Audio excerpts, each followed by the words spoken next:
And welcome back to our video on demand page at WMMBAM.com. Taking a few extra minutes with Florida Today's Matt Reed after our Thursday visit. Glad you're joining us here on the website, and you can check out all of our political interviews right here on the page. Just scroll down and find the ones you're interested in. Lots of interesting stuff there. Good conversation with a lot of these folks. Matt, thanks for taking the extra time today. Hey, love to be here, Bill. Let's talk a little bit, since we're going to get together and talk the paper's endorsements versus my votes and how I've told my audience I'm going to pick. Or how I did pick, actually, because I've already filled out my absentee ballot. I just haven't dropped it off yet.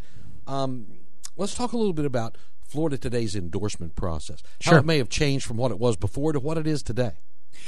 Well, I think that our editorial board has always been deliberative in how they make their choices. I've been back to read their endorsements to see how they reason through things, and I think that they almost always seem to put the community interests at the forefront, and they have judged candidates on their maturity, leadership, responsibility, and their results, frankly, has been the number one thing. And they have endorsed a mix of Republicans and Democrats, although for president, they have a record of endorsing Democratic presidents. Uh-huh. And it was a more progressive editorial board up until about the past year when we organized the paper. We announced very, very clearly a change in the voice on the editorial page that corresponded with me coming in and a new staff and a new editorial board.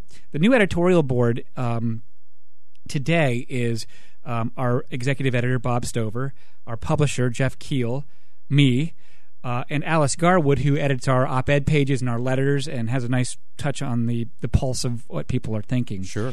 And I can tell you that when we have gotten into our discussions about who to endorse and why, we've used score sheets that actually list the issues that we know are of top concern to the highest number of our subscribers and people in Brevard County. For example, in endorsing for Congress, our score sheet is going to say space, Medicare, jobs in the economy, fiscal conservatism, leadership experience, those kinds of things. And then we go down, and each one of us, we start our conversations by each one of us marking the candidate we think was strongest on those particular issues. Uh-huh. Then we add them all up, see where we stand, and give them a 1 through 5 or something like that. We give them. Well, each one of us gives them a 1. So the most anybody can score is 4 in any category. Okay. So we actually have printed those score sheets, but those help us almost like a jury, sort of come up with a starting point. Sometimes somebody has absolutely run away with it by the time we've done that, and other times it's very, very close, and we have to make discussions about,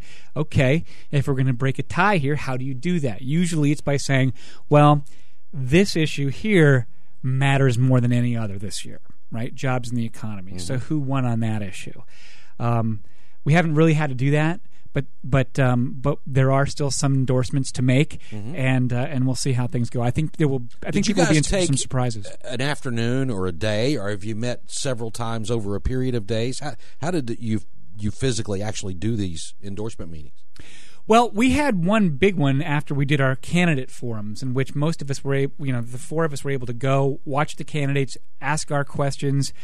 And see how the candidates responded. We had a preliminary meeting after that to kind of get the score sheets, fill out, see which ones we'd already really were pretty clear to us, which ones we needed to do more research. On president, for example, we wanted to wait to finally decide on that until after all the debates had been done. Mm-hmm. So we met the next morning to work that out. Nice. Did you already release that endorsement, or are you waiting for it to come out? No, that will come out on this coming Sunday. This coming Sunday, we are going to be doing our federal endorsements. That'll be President, Congress, and U.S. Senate. Okay. And we're taking the same approach to all of them.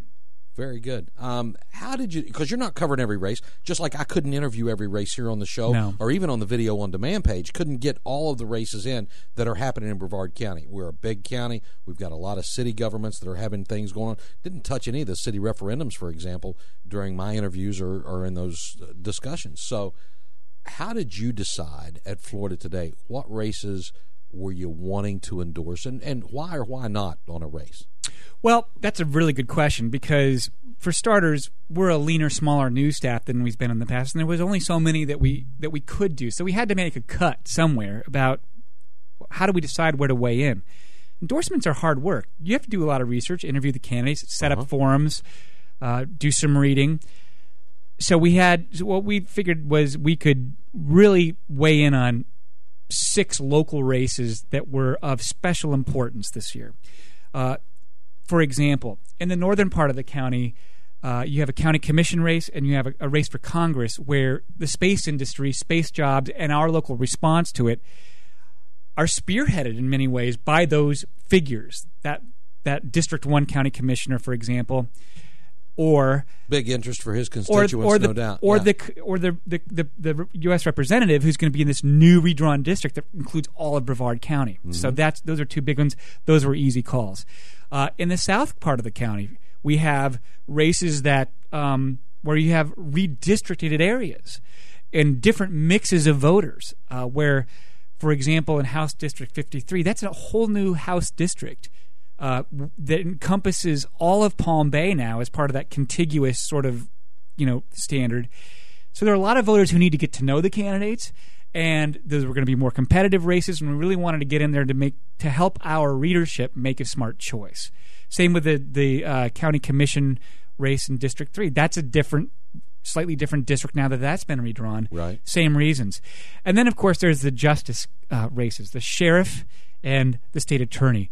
Those races are just so important that to people's safety, their freedom, and other considerations that we picked those to weigh in on, and wanted to make sure that those were that we endorsed in those races. Speaking of justice, I have for years, refrained from even interviewing judicial candidates because of their state bar canon that the Supreme Court recognizes, saying there are things you shouldn't talk about if you're going to be a judicial candidate, one of them being their political leanings. I'm sorry, they tell us how important these jobs are, but yet want to clam up when it comes to knowing the candidates when they run for them. Do you guys interview and deal with those judicial candidates at all? We didn't this year, and part of it is for that very reason. One, it's hard to get the information out of the candidates. I've got a wife, 2 children, and I don't kick my dog. Okay, right. Every candidate's going to say it. And second, they just didn't make the cut in terms of what we could manage and get done. Again, I did one this year. If I've got to make a choice between state attorney and U.S. Congress and president, county judge is going to be...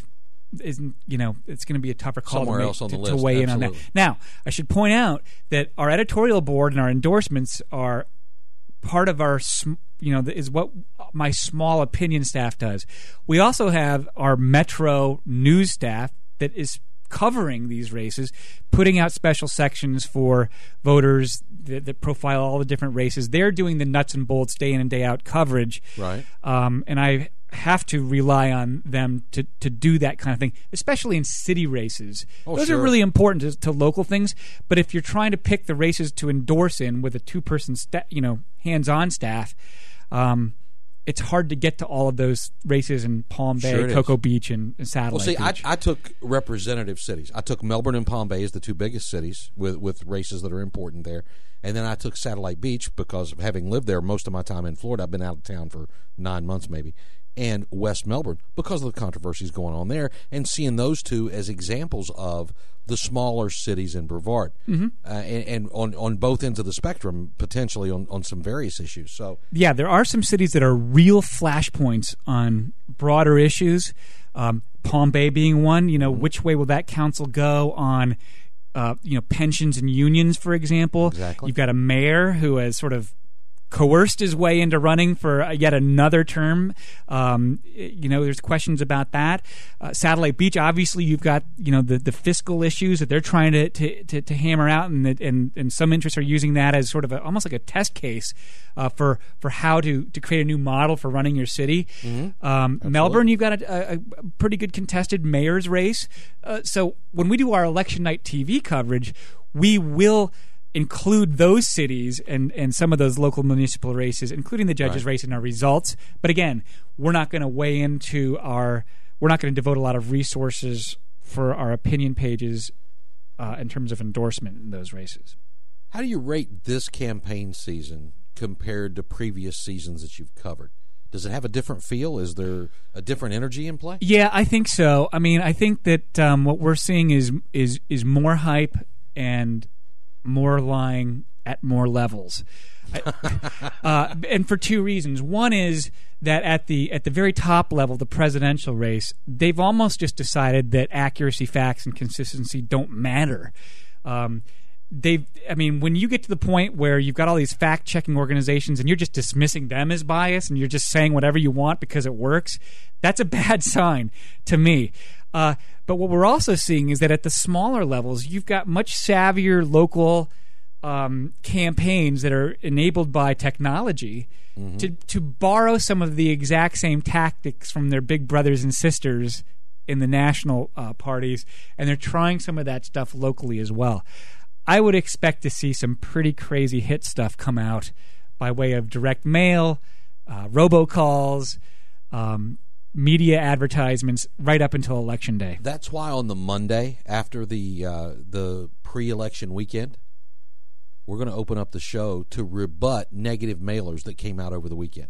That's a good idea. We're going to give candidates a chance to call in and rebut. Now, they're going to have to tell us what the negative mailer was, so that it's a double-edged sword, but we're giving them the opportunity to rebut it that they won't have by mail to get it into everybody's mailbox. So I think that's a great idea, and we will be publishing a summary, a list of the candidates that we've endorsed and why. We won't be rebutting individual nasty mail. Our Metro department might, but our hope is that you'll see some mature reasoning for some good candidates, and that'll help sort of break through the noise a little bit. It is a fun season, going to be fun. I look forward to TV with you on these very issues, so that's going to be fun. Matt Reed, thank you much. I appreciate it. Thank you, Bill. And we'll see you guys back here, WMMBAM.com, the video on demand section. More candidate interviews coming, too, so keep checking back right here. We'll see you next time.